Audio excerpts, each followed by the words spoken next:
Direito notarial e registral, teoria geral.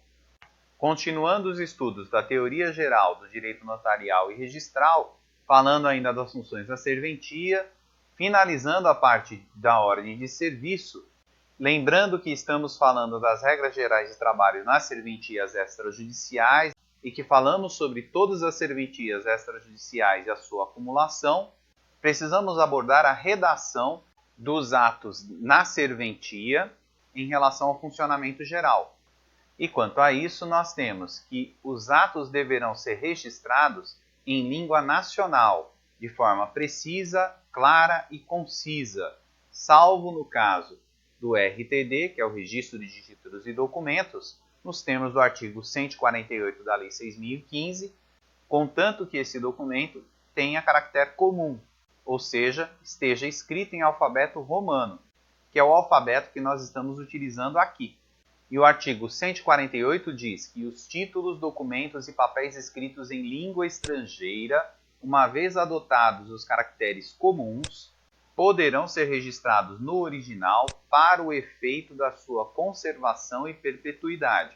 Para produzirem efeitos legais no país e para valerem contra terceiros, deverão, entretanto, ser vertidos em vernáculo e registrada a tradução, o que também se observará em relação às procurações lavradas em língua estrangeira. Lembrando que, para o registro resumido, os títulos, documentos ou papéis em língua estrangeira deverão ser traduzidos. Dessa forma, o documento no RTD pode ser registrado em língua estrangeira, contanto que tenha caractere comum.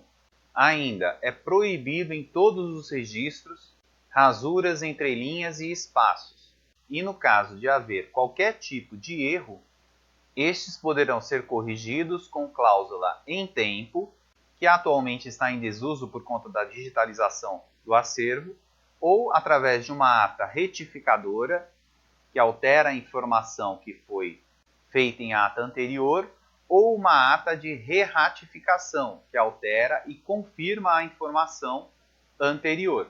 Em relação às entrelinhas e espaços, nós podemos demonstrar isso através desse exemplo. Então, na redação da ata, nós teremos o cabeçalho, posteriormente as informações, e nesse caso temos aqui uma entrelinha, ou seja, uma linha no meio das linhas que foram escritas.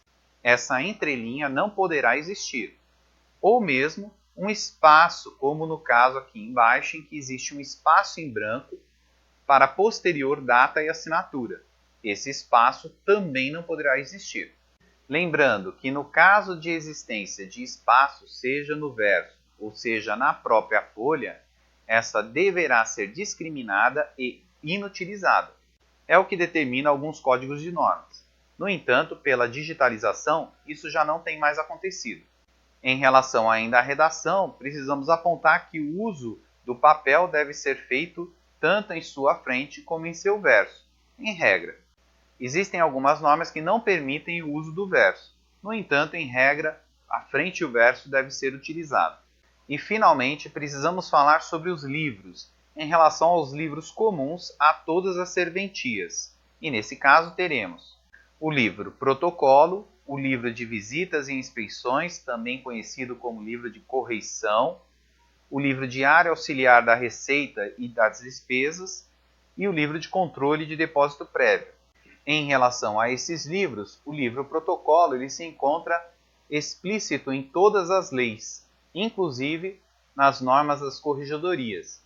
Já em relação a esses três últimos livros, eles se encontram descritos no provimento 45 do CNJ, que diz explicitamente que os serviços notariais e de registro públicos prestados mediante delegação do poder público possuirão os seguintes livros administrativos, salvo aqueles previstos em lei especial: visitas e correições, diário auxiliar de receitas e da despesa e controle de depósito prévio nos termos do artigo 4º desse provimento. Portanto, como lemos, o livro diário auxiliar da receita e despesas, bem como o livro de controle de depósito prévio, são livros de responsabilidade direta do delegatário, nos termos do provimento 45 que acabamos de ler. E no estado do Paraná, ainda temos a obrigatoriedade de 2 arquivos distintos, nos termos do artigo 19 das normas, que é o arquivo de comunicação de selos e o arquivo de guias da FUNSEG. Esses 2 livros também serão comuns a todos os cartórios do Paraná. Ainda em relação aos livros, precisamos falar em relação ao seu conteúdo, pelo menos na parte geral. Quanto a isso, nós teremos que ele terá um termo de abertura, que as suas folhas serão numeradas e autenticadas, e essa autenticação se dá o nome de rubrica. Este ainda terá um termo de encerramento.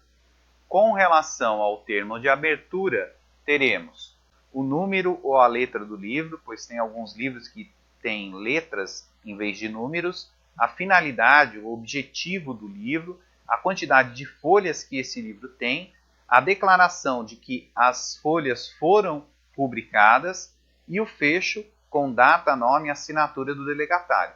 Dessa forma, todos os livros deverão conter essas informações, ainda que não tenham livros que sejam explicitamente regulados por lei, como é o caso do livro do tabelião de notas.